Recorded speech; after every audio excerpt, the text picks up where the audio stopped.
قال النبي صلى الله عليه وسلم من قرأ حرفا من كتاب الله فله حسنة لا أقول ألف لام ميم حرف بل أقول ألف حرف ولام حرف وميم حرف أو كما قال النبي صلى الله عليه وسلم আল্লাহ রাসূল সাল্লাল্লাহু আলাইহি ওয়াসাল্লাম ঘোষণা করেন মান ক্বারা হারফাম মিন কিতাবিল্লাহ, আমার উম্মতের মধ্যে চাই সে পুরুষ হোক অথবা নারী হোক, যেই উম্মত কিতাবুল্লাহ আল্লাহর কিতাব তথা কোরআনের একটি হরফ তেলাওয়াত করবে, একটি হরফ পাঠ করবে, ফালাহু হাসানা, আমার ওই উম্মত একটি সওয়াব লাভ করবে, ওয়াল হাসানাতু বিআশরি আমসালিহা, আর ওই একটি সওয়াব 10টি সওয়াবের সমান। সুবহানাল্লাহ। অর্থাৎ কোনো ব্যক্তি যদি কোরআনের একটি হরফ তেলাওয়াত করে, ওই এক হরফের জন্য আল্লাহ পাক রব্বুল আলামিন তাকে একটি নেকি দিবেন, আর ওই একটি নেকি হলো 10টি নেকির সমান। অর্থাৎ এক হরফ যদি কোনো বান্দা বান্দি তেলাওয়াত করে, ওই এক হরফ তেলাওয়াতে সে সর্বনিম্ন 10টা নেকি লাভ করবে। সুবহানাল্লাহ। কয়টা নেকি? 10টা নেকি। মানুষ মনে করতে পারে কোরআন যখন আমরা তেলাওয়াত শুরু করি আলিফ লাম মিম একসাথে পড়ি, অনেকের ধারণা হতে পারে আলিফ লাম মিম এটা মনে হয় একটি হরফ। আল্লাহ রাসূল সাল্লাল্লাহু আলাইহি ওয়াসাল্লাম বলতেছেন লা আকুলু, আমি মুহাম্মদ এ কথা বলি না যে আলিফ লাম মিম হরফুন।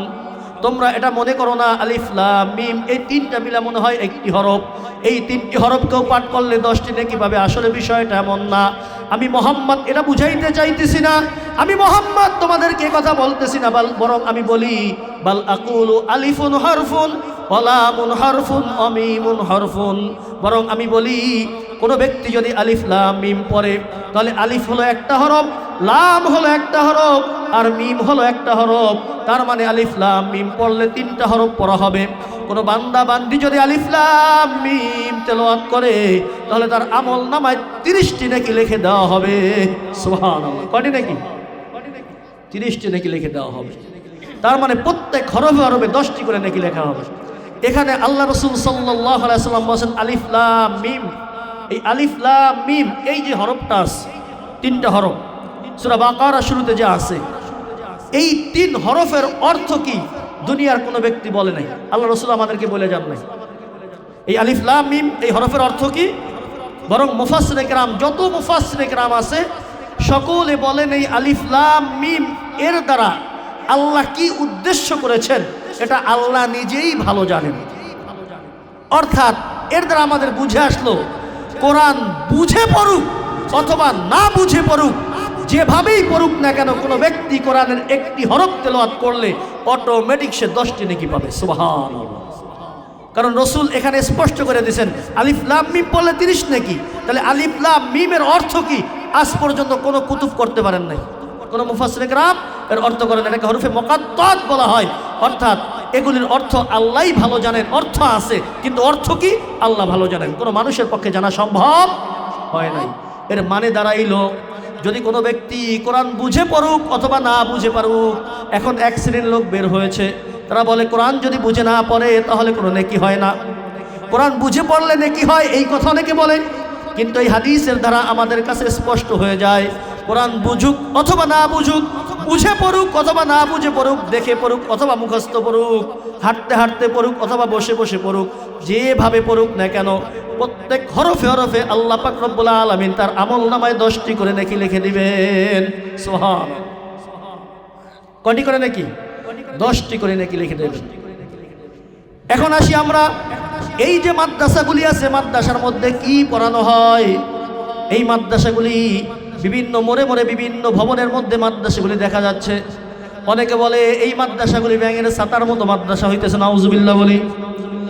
এই মাদ্রাসাগুলি দুনিয়ার জন্য কত বড় বরকত। এই মাদ্রাসাগুলির মধ্যে যেই শিক্ষা দেওয়া হয়, যেই বিষয়গুলি শিক্ষা দেওয়া হয়, এই বিষয়ের ফজিলত যদি আপনি আমি জানি, আপনি আমি বুঝি, তাহলে এই মাদ্রাসার প্রতি ভালোবাসা মহব্বত আপনার আমার বহু গুণে বেড়ে যাবে। এই মাদ্রাসাগুলির মধ্যে কোরআনকে 3 তরতিবে শেখানো হয়। কয় তরতিবে বলেন? 3 পদ্ধতিতে কোরআন শেখানো হয়। কয় পদ্ধতিতে বলেন? তিনটা পদ্ধতি কোরআন শেখানো হয়। এক নম্বর হলো কোরআন পড়ার পদ্ধতিও এই তিনটাই। এক নম্বর কোরআন তেলাওয়াতের পদ্ধতি হলো কোরআন দেখে দেখে পাঠ করা, অর্থাৎ যারা মুখস্থ করে না তারা এই কোরআন দেখে দেখে তেলাওয়াত করে, দেখে দেখে পাঠ করে। দুই নম্বর হলো কোরআন মুখস্থ করা, যারা কোরআন মুখস্থ করে যাদেরকে আমরা হাফেজে কোরআন বলি। এই দ্বিতীয় পড়ার পদ্ধতি হলো কোরআন মুখস্থ করে পড়া, কোরআনকে না দেখে পড়া। তৃতীয় কোরআন পড়ার পদ্ধতি যেটা, সেটা হলো এই কোরআনের পড়ার সাথে সাথে কোরআনের তর্জমা, কোরআনের ব্যাখ্যা, তাফসির ইত্যাদি এগুলা বুঝে বুঝে কোরআন পড়া। এই তিনটা পদ্ধতি কোরআন পড়ার পাওয়া যায়। এই যে আমাদের সামনে যেই মাদ্রাসা আছে, এই ধরনের আর যত মাদ্রাসা আছে, এই মাদ্রাসাগুলিতে কোরআনকে এই তিন পদ্ধতির শিক্ষা দেওয়া হয়।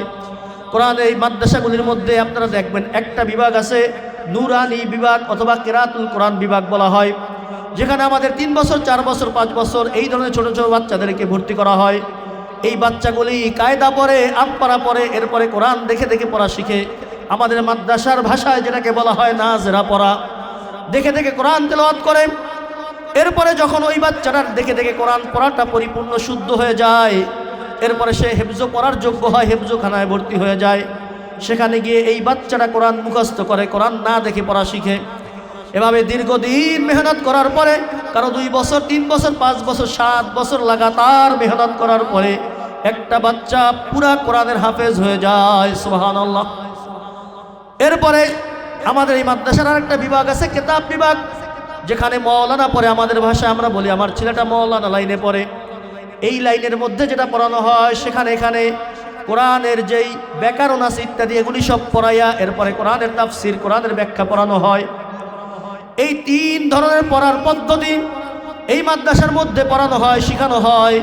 প্রত্যেকটা পদ্ধতির একটা ভিন্ন ভিন্ন ফজিলতের কথা আল্লাহ রসুল সাল্লাল্লাহু আলাইহি ওয়াসাল্লাম হাদিসের মধ্যে বলেছেন। একটু আগে যেই হাদিসটা আপনাদেরকে বললাম, যেই ব্যক্তি কোরআন তেলাওয়াত করবে প্রত্যেক হরফে হরফে 10টি করে নেকি পাবে। এটা সে দেখে পড়ুক অথবা না দেখে পড়ুক, মুখস্থ পড়ুক, যেভাবেই পড়ুক না কেন, প্রত্যেক হরফে হরফে 10টি করে নেকি আল্লাহ পাক রব্বুল আলামিন তার আমলনামায় লিখে দিবেন।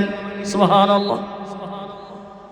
আল্লাহ রাসূল সাল্লাল্লাহু আলাইহি ওয়াসাল্লাম একটি হাদিসের মধ্যে বলেন, মান ক্বারাআল কুরআনা ফাস্তাযহারাহু ফাহাল্লা হালালাহু ওয়া হাররামা হারামাহু আদখালাহুল্লাহুল জান্নাহ ওয়া শাফাআহু ফি 'ashratin মিন আহলি বাইতিহি কুল্লুহুম ক্বাদ ওয়াজাবাত লাহুন নার আও কামা ক্বালা an-নাবী সাল্লাল্লাহু আলাইহি ওয়াসাল্লাম। আল্লাহ রাসূল সাল্লাল্লাহু আলাইহি ওয়াসাল্লাম এই হাদিসের মধ্যে বর্ণনা করেন, মান ক্বারাআল কুরআন, আমার উম্মতের মধ্যে চাই নারী হোক অথবা পুরুষ হোক, যেই ব্যক্তি কোরআন পড়বে তথা কোরআন দেখে দেখে কোরআন পড়া শিখবে, কোরআনের তেলাওয়াত শিখবে, ফাস্তাযহারাহু, নাম্বার 2 অতঃপর এই কোরআনকে মুখস্থ করবে। 1 নম্বর হলো কোরআন দেখে দেখে পড়া শিখবে, 2 নম্বর এই কোরআনকে মুখস্থ করবে।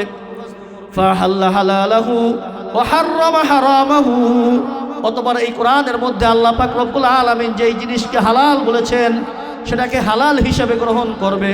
ওয়া হাররামা হারামাহু, এবং আল্লাহর রাসূল সাল্লাল্লাহু আলাইহি ওয়াসাল্লাম বলেন, আল্লাহ পাক রব্বুল আলামিন এই কোরআনের মধ্যে যেই বিষয়কে হারাম বলেছেন ওই কোরআনের পাঠক ওই হারামকে হারাম হিসাবে গ্রহণ করবে, অর্থাৎ হারামকে পরিত্যাগ করবে।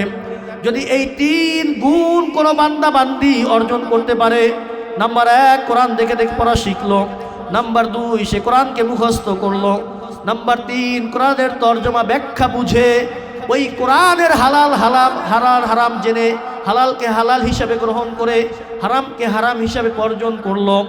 যদি এই গুণ কোনো বান্দা বান্দি অর্জন করতে পারে, আল্লাহ পাক রব্বুল আলামিন তার জন্য 2 ধরনের পুরস্কার রেখেছেন। বলেন কয় ধরনের পুরস্কার? কয় ধরনের পুরস্কার? 2 ধরনের পুরস্কার রেখেছেন। নাম্বার 1, এই কোরআনের পাঠক, কোরআনের অনুযায়ী যেই ব্যক্তি আমলকারী, কোরআনের মধ্যে যেই বর্ণনা আছে, যেভাবে বর্ণনা আছে এভাবে যদি কোনো ব্যক্তি আমল করে দুনিয়া থেকে বিদায় নিতে পারে, আল্লাহ পাক রব্বুল আলামিনের রাসূল বলেন, আদখালাহুল্লাহুল জান্নাহ। সুবহানাল্লাহ বলি। আল্লাহ রাসূল বলতেছেন, এই কোরআনের পাঠক যে কোরআন অনুযায়ী আমল করে আল্লাহ পাক রব্বুল আলামিন তাকে কিয়ামতের দিন সরাসরি জান্নাতে প্রবেশ করাবেন। সুবহানাল্লাহ। অর্থাৎ যদি কেউ কোরআন পড়ে যদি কোরআন অনুযায়ী নিজের জীবনকে সাজায়, কোরআনের মধ্যে আল্লাহ পাক রব্বুল আলামিন যেভাবে মানুষকে চলতে বলেছেন, যেই বিধি বিধান কোরআনের মধ্যে আরোপ করেছেন, এই বিধি বিধানগুলি মেনে যদি নিজের জীবনকে সুসজ্জিত করে, নিজের জীবনকে সাজায়, কোরআনের রঙে যদি কেউ নিজেকে সাজিয়ে নেয়, কোরআনের বলা বিষয়ে যদি আমল করে, আর কোরআনের নিষেধকে যদি কোনো ব্যক্তি ছেড়ে দিতে পারে, আল্লাহ পাক রব্বুল আলামিন কিয়ামতের দিন ওই ব্যক্তিকে সরাসরি জান্নাতে প্রবেশ করাবেন। সুবহানাল্লাহ। শুধু তাকে জান্নাতে প্রবেশ করাবেন এতটুকু নয়, শুধু ওই কোরআনের পাঠককে, কোরআন অনুযায়ী আমলকারী ব্যক্তিকে জান্নাতে প্রবেশ করাবেন এতটুকু নয়, বরং আল্লাহ রাসূল বলতেছেন ওয়াশাফাহু ফি আশরাতিন মিন আহলি বাইতিহি কুল্লুহুম ক্বাদ ওয়াজাবাত লাহুন নার। সুবহানাল্লাহ।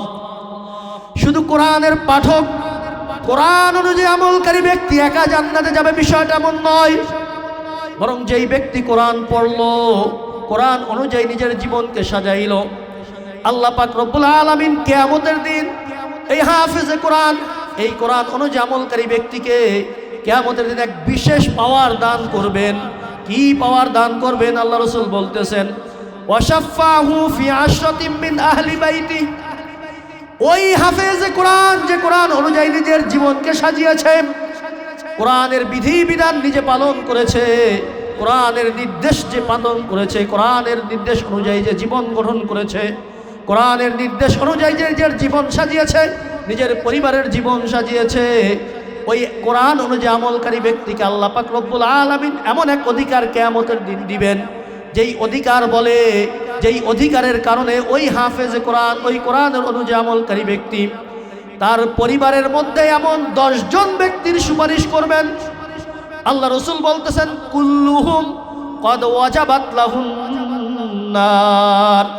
যেই 10 জন ব্যক্তির জন্য কিয়ামতের দিন জাহান্নামের ফয়সালা হয়ে গিয়েছিল, এখনই তারা জাহান্নামে প্রবেশ করবে, এখনই তারা জাহান্নামে চলে যাবে, যাদের জন্য জাহান্নাম ওয়াজিব অবধারিত হয়ে গিয়েছিল যে তারা এখনই জাহান্নামে যাবে, ওই হাফেজে কোরআনের, ওই কোরআনের ধারক বাহক যে হবে, যে কোরআন অনুযায়ী নিজের জীবনকে সাজিয়েছে, ওই হাফেজে কোরআন ওই দিন বলবে ও আল্লাহ, আমি একা জান্নাতে যাব না, আমার বাবা আমার মা আজকে অপরাধের কারণে তোমার আযাবের সম্মুখীন হয়ে গিয়েছে, আমার দাদা দাদি, আমার নানা নানি, আমার আত্মীয় স্বজন, আজকে তাদের জন্য তুমি জাহান্নামের ফয়সালা করেছো।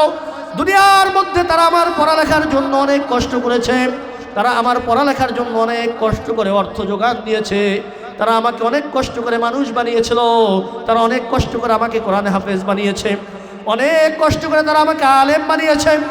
আজকে আমি একা জান্নাতে যাব না, আজকে তুমি যদি আমাকে জান্নাতে পাঠাইতে চাও, তাহলে আমার সাথে আমার এই আত্মীয় স্বজন যাদের জন্য তুমি জাহান্নামের ফয়সালা করেছো, তাদেরকে আমার সাথে তুমি জান্নাতে দাও, তাহলেই আমি জান্নাতে যাব। সুবহানাল্লাহ। তুমি তোমার পরিবার পরিজনের মধ্যে, আত্মীয় স্বজনদের মধ্যে যেই এমন 10 জনকে সুপারিশ করো যাদের জন্য জাহান্নাম ওয়াজিব হয়ে গেছে, ওই হাফেজে কোরআন, ওই কোরআনের ধারক বাহকের সুপারিশে আল্লাহ পাক রব্বুল আলামিন কিয়ামতের দিন ওই 10 জনকে জাহান্নাম থেকে মুক্তি দিয়ে জান্নাতে প্রবেশ করাবেন। সুবহানাল্লাহ। তাহলে যে সমস্ত বাচ্চারা এই মাদ্রাসার মধ্যে পড়ে তারা একা একা জান্নাতে যাবে বিষয়টা এমন না, বরং ওই হাফেজে কোরআন যারা আছে, কোরআনের ধারক বাহক যারা আছে, যারা আলেম আছে, এদের সাথে যারা সুসম্পর্ক রাখে, এদের সাথে যারা মহব্বত রাখে, এদের আত্মীয় স্বজন যারা আছে, এদেরকেও সে নিয়ে একসাথেই জান্নাতে যাবে, একা একা জান্নাতে যাবে না। এজন্য আমাদের যাদের বাচ্চাদেরকে আমরা মাদ্রাসায় ভর্তি করিয়েছি, এটা বোঝার কোনো সুযোগ নাই, হয়তো আমি আমার বাচ্চার ব্যাপারে একটা ভুল সিদ্ধান্ত নিলাম কিনা, কোথায় পাঠাইলাম, আমাকে অনেকে ধোকা দিবে, শয়তানে ধোকা দিবে, অনেক সময় মানুষ শয়তানে সে ধোকা দিবে, ভাইয়ের রূপে, চাচার রূপে, বন্ধু বান্ধবের রূপে এসে আমাকে বলবে, আরে ভাই কি কাজ করলা, সন্তানটাকে মাদ্রাসায় ভর্তি করলা, ও কামাবে কি আর ও খাবে কি, তোমাকে খাওয়াবে কি, এমন কথা বলে কি বলে না? অনেকে বলেন, বলে কি বলে না? যারা মাদ্রাসায় বাচ্চা ভর্তি করে তাদেরকে নিয়ে ঠাট্টা বিদ্রুপ করে, ওর বাচ্চা কি মাদ্রাসায় ভর্তি করে দিয়েছে, কি কামাবে আর কি খাবে। আপনি এটা বুঝে নেন, আপনার অন্তরের মধ্যে এটাকে ভালো করে বসায় নেন। আপনি আমার সন্তানকে, আপনি আপনার নাতিকে, আপনি আপনার ভাইকে, আপনি আপনার মেয়েকে, বোনকে যখন মাদ্রাসায় ভর্তি করেছেন, ইলমে দ্বীন শিক্ষার জন্য ভর্তি করেছেন, আপনি দুনিয়ার মধ্যে অভিভাবক হিসাবে আপনার সন্তানের ব্যাপারে একটা সর্বশ্রেষ্ঠ সিদ্ধান্ত নিয়ে নিয়েছেন। সুবহান। কি সিদ্ধান্ত? সর্বশ্রেষ্ঠ সিদ্ধান্ত। আল্লাহ রাসূল সাল্লাল্লাহু আলাইহি ওয়াসাল্লাম হাদিসের মধ্যে বলছেন, আলা কুল্লুকুম রাঈন ওয়া কুল্লুকুম মাসউলুন আন রাইয়াতিহি। হে দুনিয়ার বাসী, যারা দুনিয়ার মধ্যে আছো, দুনিয়ার মধ্যে চাই নারী হোক অথবা পুরুষ হোক, সকলে এই কথাটা খেয়াল রাখবা, আলা কুল্লুকুম রাঈন ওয়া কুল্লুকুম মাসউলুন আন রাইয়াতিহি। তোমরা সকলেই হলে দায়িত্বশীল, তোমরা সকলে দায়িত্বশীল, আর তোমরা সকলে নিজের দায়িত্বের ব্যাপারে আল্লাহ পাক রব্বুল আলামিনের কাছে জিজ্ঞাসিত হবে। আমি বাবা হিসেবে আমার সন্তানের দায়িত্ব আমার জিম্মায়। এই সন্তানকে আমাকে এমন শিক্ষা দিতে হবে যেই শিক্ষাটা আল্লাহ এবং আল্লাহ রাসূল পছন্দ করেন। আমার সন্তানটাকে এমনভাবে মানুষ করতে হবে যেইভাবে সন্তানটা যদি মানুষ হয়, দুনিয়ার মধ্যে সন্তান নিরাপদে থাকবে, আখিরাতে মুক্তি পাবে, এমন একটা সুশিক্ষা আমার সন্তানকে দিতে হবে। যদি আমি আমার সন্তানকে এমন একটা সুশিক্ষা দিতে পারি, তাহলে আশা করা যায় এই সন্তানটা দুনিয়াতে আমার জন্য কল্যাণের কারণ হবে, এই সন্তানটা আখিরাতে আমার মুক্তির কারণ হবে ইনশাআল্লাহ।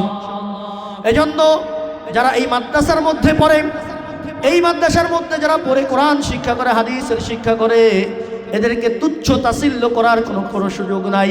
কারণ শুরুতেই বলেছি, আল্লাহ রাসূল বলেছেন, খায়রুকুম মান তাআল্লামাল কুরআন ওয়া আল্লামা। তোমাদের মধ্যে সর্বশ্রেষ্ঠ কিন্তু ওই সমস্ত ব্যক্তি যারা কোরআন পড়ে এবং পড়ায়, এরা হলো সর্বশ্রেষ্ঠ। ঠিক আরেকটা হাদিসের মধ্যে আল্লাহ রাসূল সাল্লাল্লাহু আলাইহি ওয়াসাল্লাম ইরশাদ করেন, যারা কোরআনের হাফেজ হবে, শুধু কোরআনের হাফেজ মানে 30 পারার হাফেজ এতটুকু নয়, যে 10টা আয়াতের হাফেজ, সে কিন্তু 10 আয়াত যার মুখস্থ আছে সে কিন্তু এই 10 আয়াতের হাফেজ। যার একটা সূরা মুখস্থ আছে ওই ব্যক্তি কিন্তু একটা সূরার হাফেজ। শুধু 30 পারা যে মুখস্থ করবে তার জন্যই ফজিলত, বিষয়টা এমন নয়, বরং যার যতটুকু মুখস্থ আছে, কোরআনের যে কয়টা আয়াত মুখস্থ করবে, এই প্রত্যেক আয়াতের জন্য তার এক একটা ফজিলত রয়েছে। সুবহানাল্লাহ। قال النبي صلى الله عليه وسلم يقال لصاحب القرآن اقرأ وارتقي ورتل كما كنت ترتل في الدنيا فإن منزلك عند آخر آية تقرأها. سبحان الله. يقال لصاحب القرآن, কিয়ামতের দিন যারা কোরআনের ধারক বাহক তাদেরকে বলা হবে, এখানে আল্লাহর রাসূল বলেন নাই লিহাফিজুল কোরআন, যারা 30 পারা কোরআন মুখস্থ করবে তাদেরকে বলা হবে, বরং সাহেবে কোরআনকে বলা হবে। সাহেবে কোরআন মানে যারা কোরআন ওয়ালা তাদেরকে বলা হবে। উদাহরণস্বরূপ আমরা একটু বুঝি, আমার যদি একটা বাড়ি থাকে, ওই এক বাড়ির মালিক আমরা কি বলি? বাড়িওয়ালা বলি কি বলি না? আর একজন ব্যক্তির 10টা বাড়ি আছে, তাকেও আমরা কি বলি? সাহিবুল বাইত, অর্থাৎ বাড়িওয়ালা। যার 100 বাড়ি আছে সেও কিন্তু বাড়িওয়ালা। আল্লাহ রাসূল বলেন কিয়ামতের দিন কোরআনওয়ালাকে বলা হবে, অর্থাৎ যারা কোরআনের ধারক বাহক, যার মধ্যে কোরআন আছে তাকে বলা হবে। এখানে এই কথা বলা হয় নাই যার 30 পারা কোরআন আছে তাকে বলা হবে, বরং কোরআনওয়ালা যে হবে, এই কোরআনওয়ালা কারা? যার 1 আয়াত মুখস্থ আছে সে 1 আয়াতওয়ালা, যার 2 আয়াত মুখস্থ আছে সে 2 আয়াতওয়ালা, যার 1 সূরা মুখস্থ আছে সে 1 সূরাওয়ালা, যার 10 সূরা আছে সে 10 সূরাওয়ালা।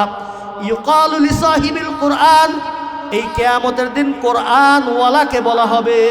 তার কাছে যদি 1 আয়াত থাকে তাহলে 1 আয়াতওয়ালাকে বলা হবে। ইকরা, তোমার যেই আয়াতগুলি মুখস্থ আছে, তোমার কাছে কোরআনের যতটুকু আছে তুমি সেটা তেলাওয়াত করো। অর্তাকি, এবং ওই আয়াত তেলাওয়াত করো আর তুমি আরোহণ করতে থাকো। সুবহানাল্লাহ। অর্থাৎ যখন কোনো কোরআনের পাঠক, কোরআন মুখস্থকারী ব্যক্তি কিয়ামতের দিন একটা আয়াত তেলাওয়াত করবে, সাথে সাথে আল্লাহ পাক রব্বুল আলামিন জান্নাতের মধ্যে তাকে একতলা একটা ভবন দিয়া দিবেন। সুবহানাল্লাহ। আল্লাহ রাসূল বলেন তুমি কোরআন তেলাওয়াত করো, ইকরা ওয়ারতাকি ওয়ারাত্তিল কামা কুনতা তুরাত্তিলু ফিদ দুনিয়া, অর্থাৎ তুমি তার তিলের সাথে ধীর স্থির ভাবে আস্তে আস্তে তুমি তোমার কোরআন দুনিয়ায় যেমন তেলাওয়াত করতাম, দুনিয়ার মধ্যে যেমন তার তিলের সাথে ধীর স্থির ভাবে কোরআন তেলাওয়াত করতাম, এভাবে কোরআন তেলাওয়াত করো। ওয়ারতাকি এবং তুমি আরোহণ করতে থাকো। ফা ইন্না মানজিলাকা ইনদা আখিরি আয়াতিন তাকরাউহা, মানজিল বলা হয় প্রত্যেকটা তলাকে এক একটা মানজিল বলে। এই যে আমাদের সামনে যে বাড়ি আছে, এই বাড়িটাকে বলা হয়, প্রত্যেক তলা এক একটাকে বলা হয় মানজিলুন, আর প্রত্যেক তলার মধ্যে যে রুম আছে এটাকে আরবিতে বলে বাইতুন। আল্লাহ রাসূল সাল্লাল্লাহু আলাইহি ওয়াসাল্লাম বলতেছেন তোমরা কোরআন তেলাওয়াত করো আর এক এক তলায় আরোহণ করতে থাকো, অর্থাৎ যার কাছে যে কয় আয়াত আছে, কেউ এক আয়াতের মালিক, দুনিয়ার মধ্যে একটা আয়াত কারো মুখস্থ ছিল, সে পড়লো ইন্না আতাইনাকাল কাউসার, এই এক আয়াত পড়ার সাথে সাথে আল্লাহ পাক তাকে এক তলার মালিক বানায়া দেবেন। সুবহানাল্লাহ। ফাসাল্লি লিরাব্বিকা ওয়ানহার, দ্বিতীয় আয়াত তেলাওয়াত করলো আর এক তলা হয়ে গেল। ইন্না শানিয়াকা হুয়াল আবতার, তৃতীয় আয়াত তেলাওয়াত করলো আর এক তলার মালিক হয়ে গেল। এভাবে আল্লাহ রাসূল বলেন যার কাছে যতটুকু কোরআন আছে, যে যে কয়াতের মালিক, এভাবে তেলাওয়াত করতে থাকো করতে থাকো। ফা ইন্না মানজিলাকা ইনদা আখিরি আয়াতিন তাকরাউহা, তোমার ভবন কয়তলা বিশিষ্ট হবে তুমি জানো, তুমি যে কয়টা আয়াত তেলাওয়াত করবা, যেখানে গিয়ে তোমার কোরআন তেলাওয়াত বন্ধ হবে, ওই আয়াত গণনা করা হবে, প্রত্যেক আয়াতে আয়াতে তোমার জন্য এক একটা তলা নির্ধারিত। সুবহানাল্লাহ। এখানে কিন্তু আল্লাহ রাসূল হাফেজে কোরআন পুরা 30 পারা যার মুখস্থ আছে কথা বলেন নাই, বরং বলছেন কোরআন ওয়ালা। কোরআন ওয়ালা মানে যার কাছে এক আয়াত সে এক আয়াত ওয়ালা। কথা বুঝতে পেরেছি আমরা? এজন্য আপনার আমার যে কয় সূরা মুখস্থ আছে অথবা মুখস্থ করেছিলাম, অনেকে আছে 10টা সূরা মুখস্থ করেছি ভুলে গিয়েছি, ওই 10 সূরা আগে আবার মুখস্থ করা আমাদের দায়িত্ব। কারণ আল্লাহ যখন জান্নাতে প্রবেশ করাবেন, যখন আপনি আমি দেখবো আমার সামনে একজনের কোরআন বেশি মুখস্থ, সে বড় বড় বাড়ির মালিক হয়ে যাইতেছে, তখন কিন্তু আপনার আমার আফসোস লাগবে কি লাগবে না? দুনিয়ার মধ্যে পাশাপাশি বসবাস করি, আমার ভাইকে দেখি সে একতলা ভবন করেছে, আমার টিনের ঘর, আমার মনের মধ্যে আফসোস লাগে, হায় রে ভাই বিল্ডিং করে ফেললো, আমি টিনের ঘরের মধ্যে থাকি। ওর যখন দোতলা হয়ে যায় তখন আমার মনের মধ্যে আরেকটু ব্যথা লাগে, ভাইয়ের দোতলা হয়ে গেল, আমার তো এখনো বাকি। ঠিক কিয়ামতের দিন যখন সাহেবে কোরআন, কোরআন ওয়ালা যার মধ্যে বেশি কোরআন আছে, সে তেলাওয়াত করবে আর আস্তে আস্তে উপরে উঠবে, আস্তে আস্তে উপরে উঠবে। তখন যার কোরআন কম মুখস্থ থাকবে তার আফসোস লাগবে কি লাগবে না? সে আফসোস করবে কি করবে না? হায় দুনিয়ার মধ্যে যদি আলেম ওলামাদের কথা শুনে একটু কোরআন বেশি মুখস্থ করতাম, তাহলে আজকে বেশি তলা বিশিষ্ট ভবন পাইয়া যাইতাম। এই আক্ষেপ কিন্তু কিয়ামতের দিন জাগবে, তখন জাগলে কোনো কাজ হবে না, কোনো লাভ হবে না। এজন্য আমাদের যার যতটুকু কোরআন মুখস্থ আছে, সর্বপ্রথম এখন দায়িত্ব হলো ওইগুলি ভালো করে আবার মুখস্থ করে নেব, এবং সাথে সাথে প্রতিদিন চেষ্টা থাকবে, প্রতিদিন পারলে এক আয়াত, অর্ধেক আয়াত, এক শব্দ 2 শব্দ করে একটু কোরআন বেশি বেশি মুখস্থ করার চেষ্টা করব। যদি এই বেশি বেশি কোরআন মুখস্থ করতে পারি, কিয়ামতের দিন যখন মালিক বলবেন বান্দা তেলাওয়াত কর আর শুধু উঠতে থাক, তেলাওয়াত কর আর উঠতে থাক, ওই দিন আল্লাহ পাক রব্বুল আলামিন আপনার আমার জন্য জান্নাতের বড় বড় ভবনের ব্যবস্থা করবেন এই আয়াতের মাধ্যমে। সুতরাং এই যে বাচ্চারা মাদ্রাসার মধ্যে পড়তেছে, এরা কোরআন মুখস্থ করতেছে, এদের কোরআন মুখস্থ করার পিছনে এদের উদ্দেশ্য হলো নিজে এই কোরআন অনুযায়ী আমল করবে, সাথে সাথে তার উদ্দেশ্য হলো এই কোরআন নিজে বুঝে মানুষদেরকে বুঝানো। এটা মানুষের দায়িত্ব, এটা যারা কোরআন শিখবে তাদের দায়িত্ব হলো যারা জানে না তাদেরকে শিখানো। এই শেখা এবং শিখানোর কাজ যখন বান্দাবান্দি করবে, তখন এই বান্দাবান্দি দুনিয়ার মধ্যে শ্রেষ্ঠ বান্দাবান্দি হয়ে যাবে।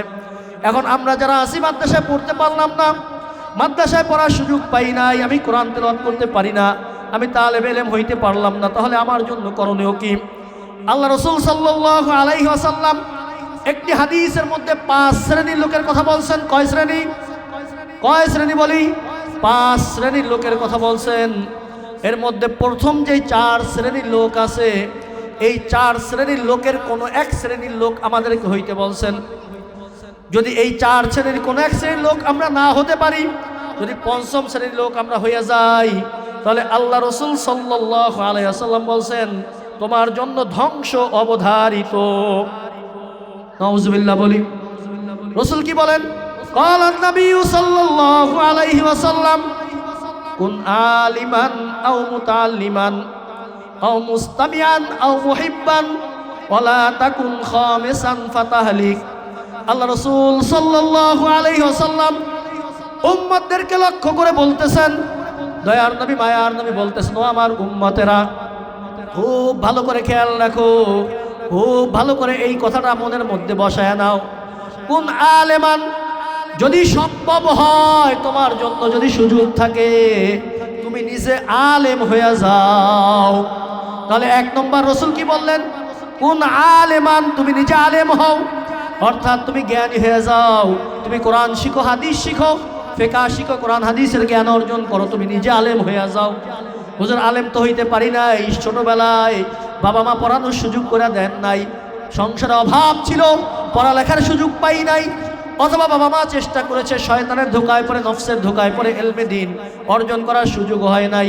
তাহলে রাসূল বলছে তুমি যদি আলেম না হইতে পারো, আও মুতাআল্লিমান, তাহলে তুমি ছাত্র হয়ে যাও। তুমি নিজে আলেম না হতে পারলে ছাত্র হও। হুজুর ছাত্র কিভাবে হবে? এখন তো বৃদ্ধ হয়ে গেছি, 60 বছর 70 বছর বয়স হয়ে গেছে, 50 বছর বয়স হয়ে গেছে, এখন কি ছাত্র হতে পারবো? হ্যাঁ, এখনো সুযোগ আছে ছাত্র হওয়ার, এখনো ছাত্র হওয়ার সুযোগ আছে। মসজিদের ইমাম সাহেব যিনি আছেন তার কাছে যান, সকালবেলা 10 মিনিট কায়দাটা নিয়ে যান, আমপারা নিয়ে যান, কোরআনটা নিয়ে যান। হুজুর আমি আমপারা পড়তে পারি না, কায়দা পড়তে পারি না, আমাকে একটু কায়দাটা শিখান।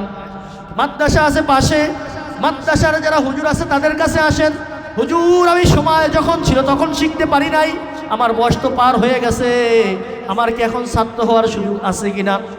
যদি ছাত্র হওয়ার সুযোগ থাকে আমাকে একটু শিক্ষা অর্জনের সুযোগ করে দেন। কথা বলে এখনো সুযোগ আছে হুজুরদের কাছে আইসা কাজের ফাঁকে এসে একটা সময় এসে একটু কোরআন শেখার চিন্তা করি, তাহলে আমার নামটাও ছাত্রের নাম, ছাত্রের কাতারে আমার নামটাও লিপিবদ্ধ হয়ে যাবে, ঠিক কিনা? নাম্বার 1, তুমি নিজে আলেম হও। যদি আলেম না হতে পারো তাহলে তুমি মুতাআল্লিম, ছাত্র হয়ে যাও। ছাত্র হওয়ার জন্য কোনো বয়স লাগে না।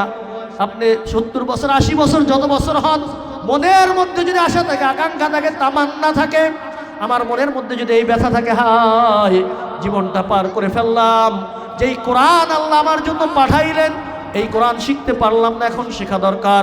আপনি এখন থেকে নিয়ত করেন, আজকে থেকেই নিয়ত করেন, এশার সময় ইমাম সাহেবের সাথে যোগাযোগ করব, এশার সময় মাদ্রাসার ওস্তাদের সাথে যোগাযোগ করব। হুজুর আমি বয়সের সময় শিখতে পারি নাই, সুযোগ ছিল না, বাবা মা সুযোগ করে দেন নাই, এখন আমি চাই। আল্লাহ রসুল বলছেন আলেম হইতে, আমি আলেম হতে চাই। তো আলেম হতে হলে আগে মুতাআল্লিম, ছাত্র হতে হবে। আমি আপনার কাছে শিক্ষা অর্জন করতে চাই, এখন থেকেই হুজুরের কাছে গিয়ে নামটা লেখান খাতার মধ্যে, যে হুজুর আমার নামটা একটু লেখেন, আপনার ছাত্রের নাম যেই লিস্টের মধ্যে আছে ওই লিস্টের মধ্যে আমার নামটাও লেখা ফেলান, যেন কিয়ামতের দিন আমি আল্লাহর কাছে বলতে পারি, ও মালিক আমার বয়স চলে গিয়েছিল, কিন্তু এরপরেও আমি আমার পাশের মাদ্রাসায় গিয়ে ছাত্রের লিস্টে আমার নামটা লেখাইছি।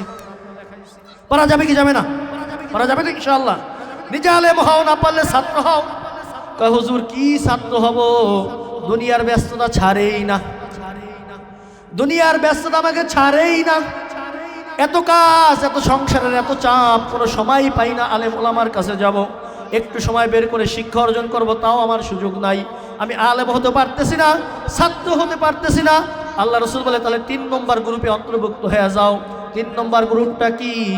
আও মুস্তামিয়ান, তুমি আলেম হতে পারলা না, ছাত্র হতে পারলা না, তাহলে আলেম ওলামা তোমাদেরকে কোরআন হাদিসের আলোকে যেই দিক নির্দেশনা দেয়, তোমাদেরকে যেই দিক নির্দেশনা আলেম ওলামা তোমাদেরকে শোনায়, মুস্তামিয়ান, এই দিক নির্দেশনাগুলি অন্তর দিয়া শ্রবণ করো।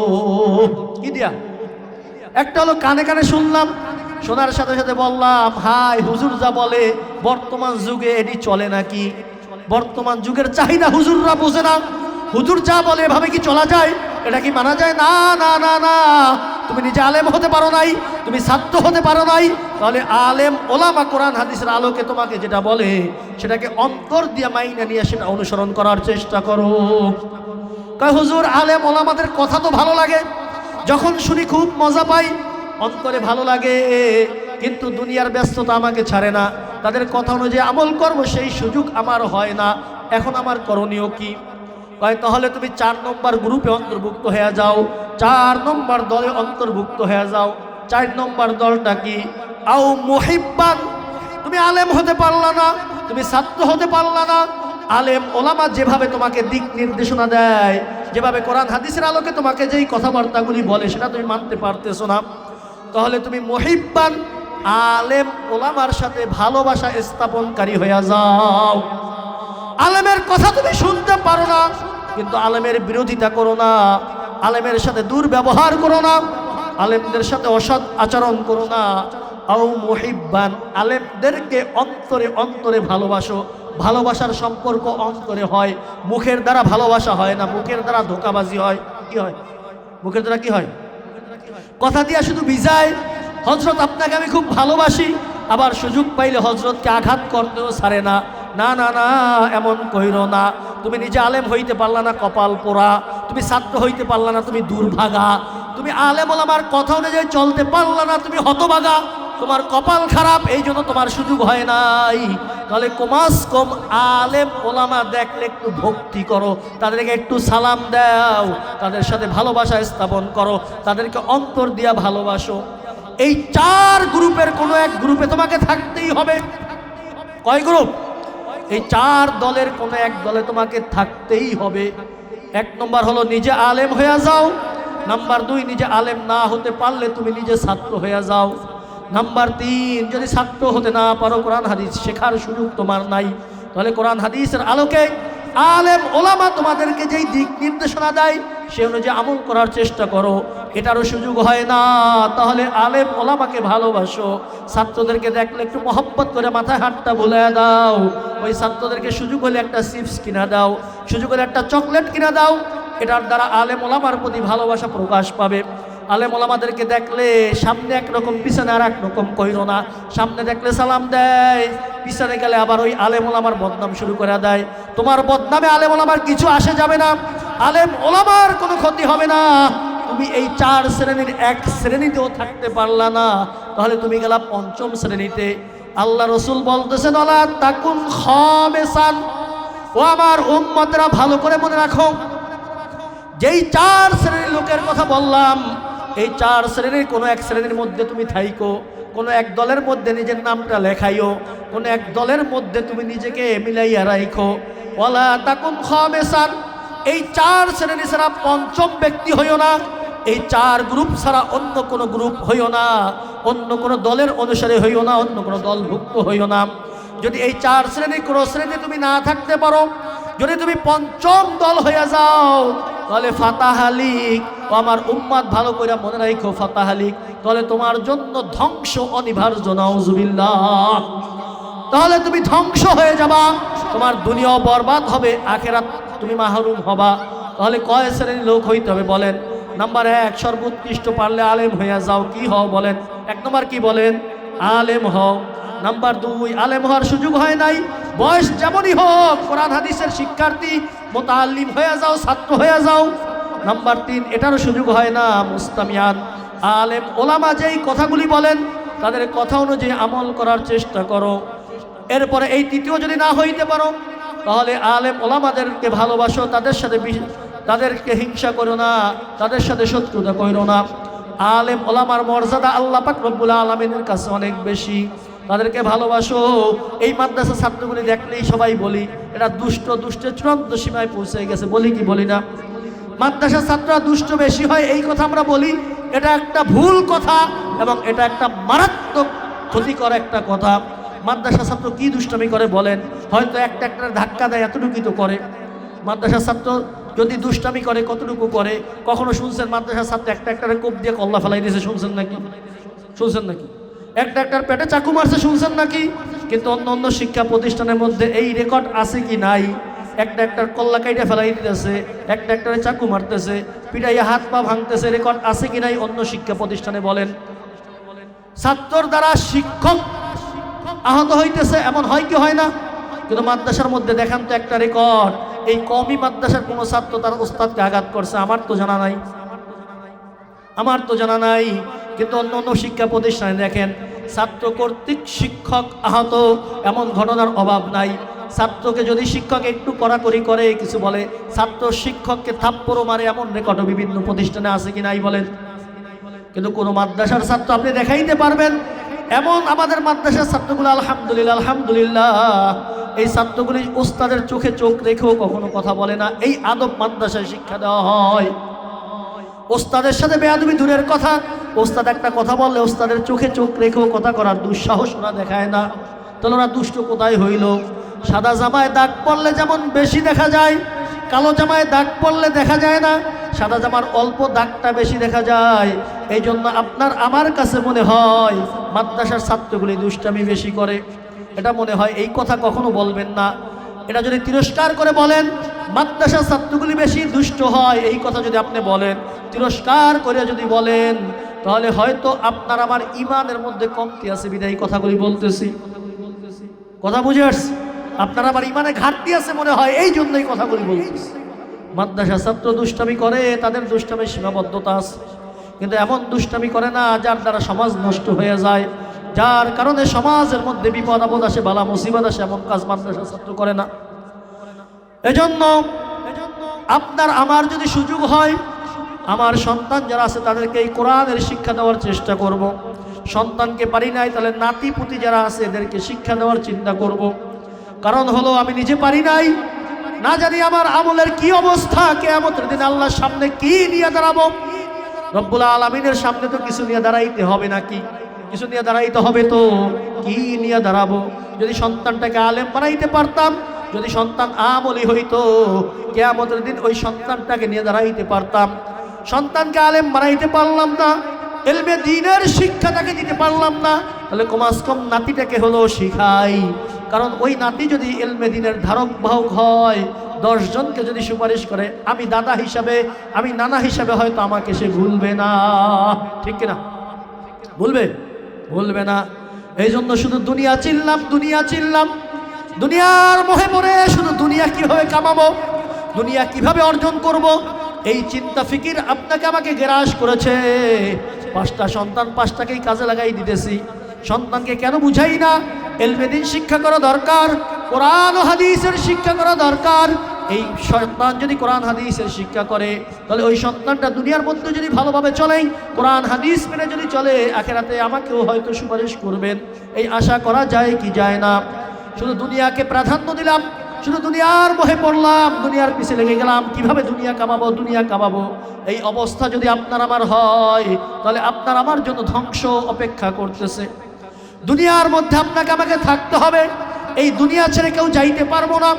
দুনিয়ার মধ্যে কেমন থাকতে হবে জানেন? যেমন একটা নৌকা, আমাদের এই পাশেই তো নদী আছে, এই যে বুড়িগঙ্গা নদী দিয়ে কত জাহাজ চলে, দেখি কি দেখি না? জাহাজের সাথে পানির সাথে কত সম্পর্ক। জাহাজ কখনো পানিকে ছাড়তে চায় না, পানিও জাহাজকে ছাড়তে চায় না, যখন তাদের মধ্যে কি একটা গভীর সম্পর্ক। এখন যদি জাহাজ পানিকে বেশি ভালোবাসে, জাহাজ যদি বলে এত এত পাশাপাশি দুজনে থাকি, একটা কাজ কর পানি, তুই আমার ভিতর চলে আয়। যদি জাহাজ একটা ছিদ্র করে দেয়, একটা ছিদ্র করে যদি পানিকে ঢোকার সুযোগ দিয়ে দেয়, তাহলে ওই জাহাজটাকে নিরাপদ থাকবে নাকি ডুইবা ধ্বংস হয়ে যাবে বলেন?